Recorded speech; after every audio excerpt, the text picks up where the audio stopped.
The time is 6:42, kicking off News to Go with a live look over the city this morning. We have seen some scattered showers in parts of greater Cincinnati, but we're timing out a new severe weather threat. All right, so today is a weather impact day. It's another busy day for Most Accurate Weather Team. It's going to be another round of rain. Yes, Randy Rico joining us. So Randy, you're timing out these storms and what we're seeing on our radar this morning and then what's to come. So we do have one more day where we are under the threat of severe weather. In fact, you can take a look here at the severe weather threat map, and it does include all of the WLWT viewing area here.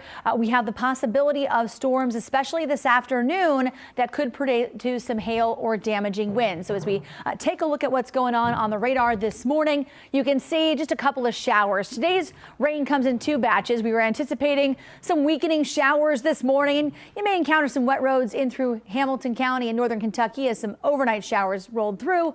But right now, the main area of rain kind of focused to the east, right along into the east of Route 68, rolling into southern Clinton County and into Highland County. About to see some rain showers from Hillsborough to Newmarket in through areas like Morristown. As we look a little further south, the steadier rain faded as it moved through Adams County and Mason County, Kentucky. And again, severe weather a possibility for us today, so it's a weather impact day.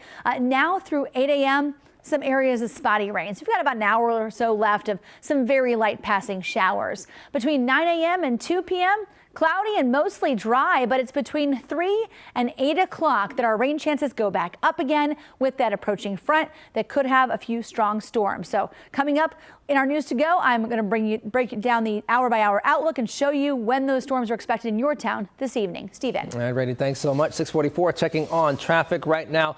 The big map is all green. You're going to start seeing your usual slower spots around 275 and throughout the city. The one thing that is popping up as far as icons is over on Lawrenceburg Road, just off 275. Some flooding happening in that area, so just be aware if you see high water, don't drive through it. 71 at 75 Burlington Pike is moving along nicely, and once again, looking at the big map, it is green, which means go, as in go to work. But we have more News 5 to go.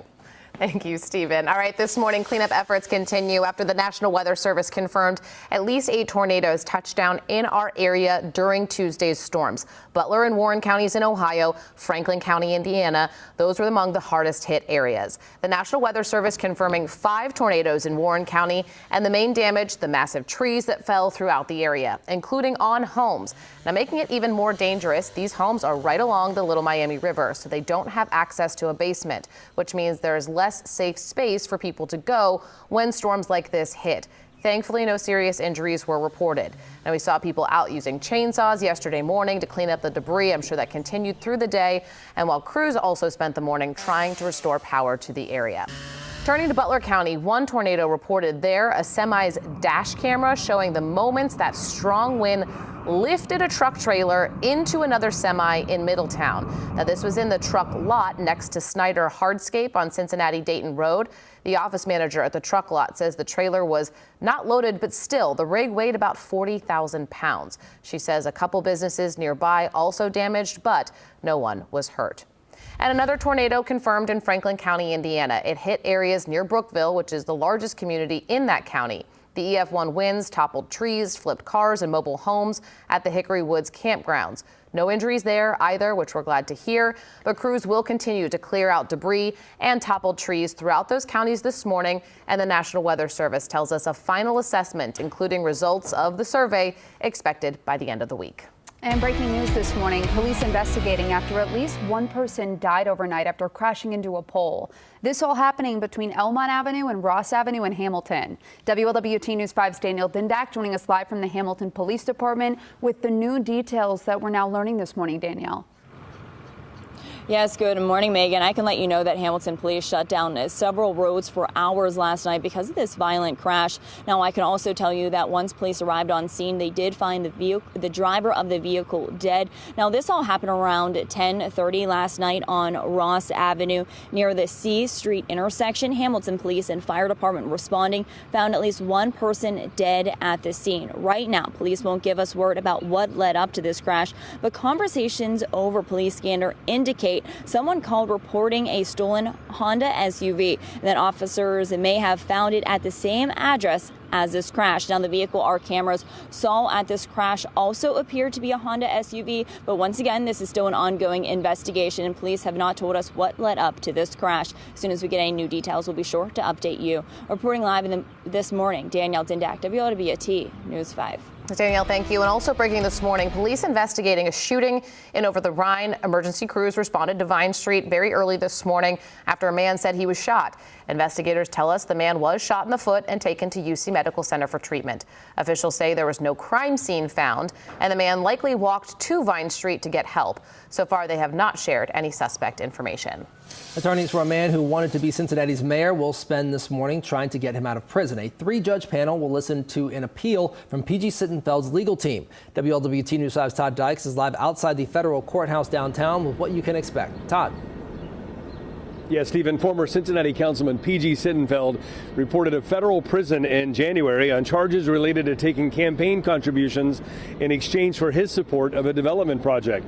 This morning, as you mentioned, a 3-judge panel is going to hear arguments from Sittenfeld's attorneys as well as from federal prosecutors. The sentence being appealed by Sittenfeld is the 16 months he got for being convicted of bribery and attempted extortion. He started that sentence in January at the FCI in Ashland, Kentucky. That's a low-security federal correctional institute. Sittenfeld, of course, hopes to get a favorable ruling from the judges that would help him get out of prison long before his sentence is set to end. Prosecutors, meanwhile, they argue there's no need for these oral arguments, and they're going to explain why that's the case during this morning's hearing that starts at 9. It's before the U.S. 6th Circuit Court of Appeals. We'll have it covered for you. For now, reporting live downtown, Todd Dykes, WLWT News 5. Yes, we will, Todd. Thank you. Developing here on WLWT, 3 teenagers under arrest accused of breaking into more than 40 cars in Westchester. 7 different hotel parking lots were hit near Union Center Boulevard, all while storms were moving through Tuesday night. When officers spotted the suspects, they drove off. They ended up crashing along 75, then ran into the woods. Police used thermal drones to catch them, and police say they recovered 2 loaded semi-automatic guns in the suspect's car, and another one of those suspects had a gun on him.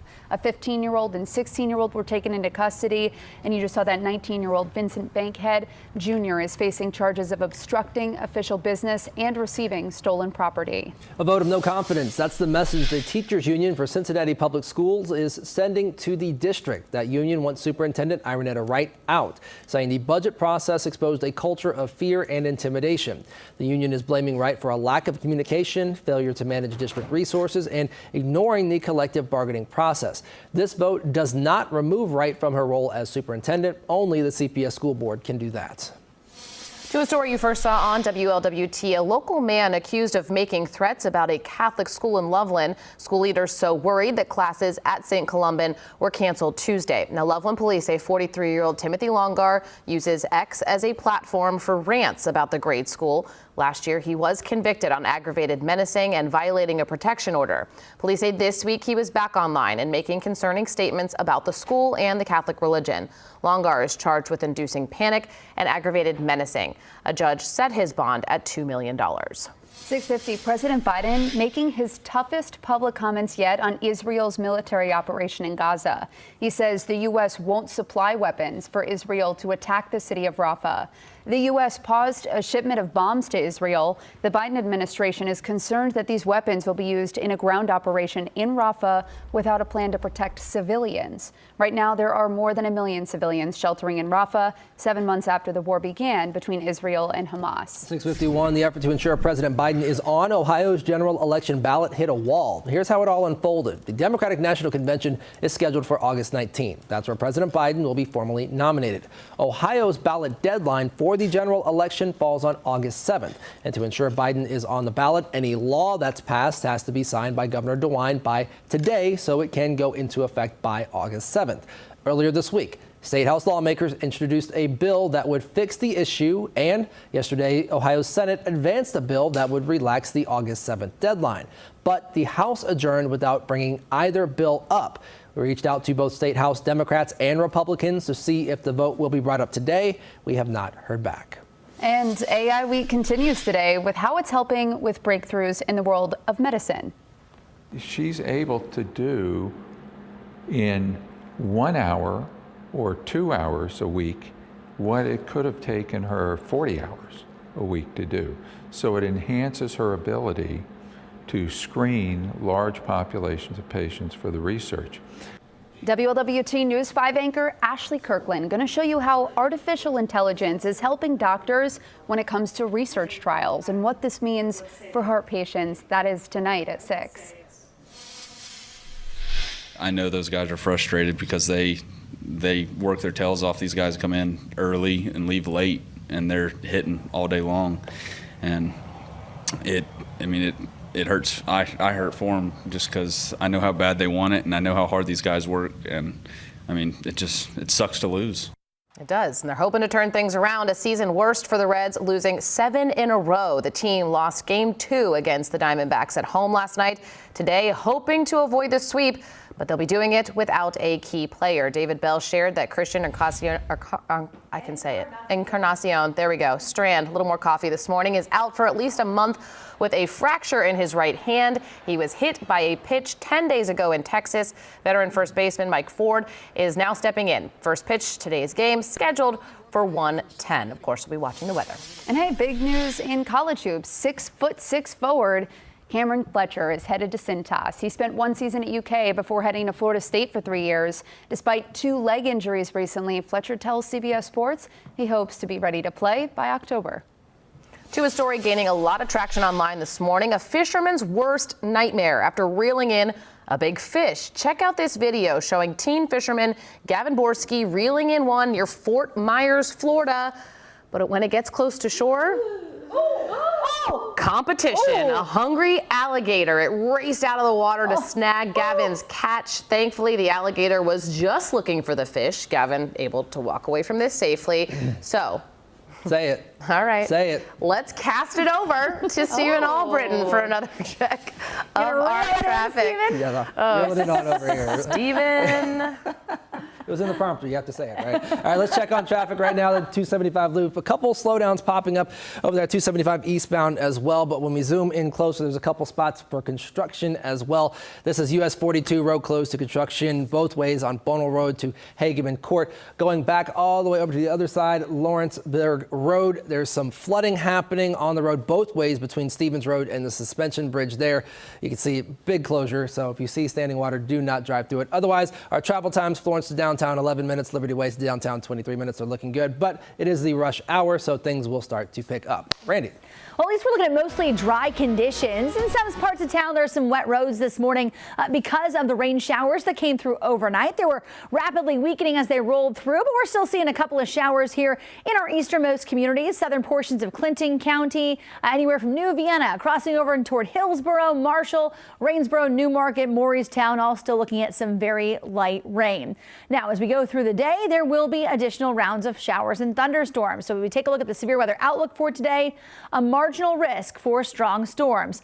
Early morning sprinkles, they come to an end here as we hit the 7 o'clock hour. We'll make it up to about 75 degrees this afternoon before that cold front moves in, triggering more storms. And 1 or 2 of those could be on the stronger side. So the main window of opportunity for that would be between 4 and 8 p.m. So as we take a closer look at the forecast for this weather impact day, take a look at the time here by 5 o'clock, seeing some scattered storms and really picking up toward 7 and 8 p.m. as that front rolls through. And you can see they could have a little bit of intensity to them as they roll through. Once it gets here, slides through, temperatures take a bit of a step back. It is a cold front, right? So Friday will be cooler, cloudy and 63 degrees, a little bit breezy. Looking at your weekend planner, Saturday, another weather impact day, but this is just for rounds of showers. I think you see it in 2 batches, one in the early morning. It's a little more significant, and then a few of them into Saturday evening.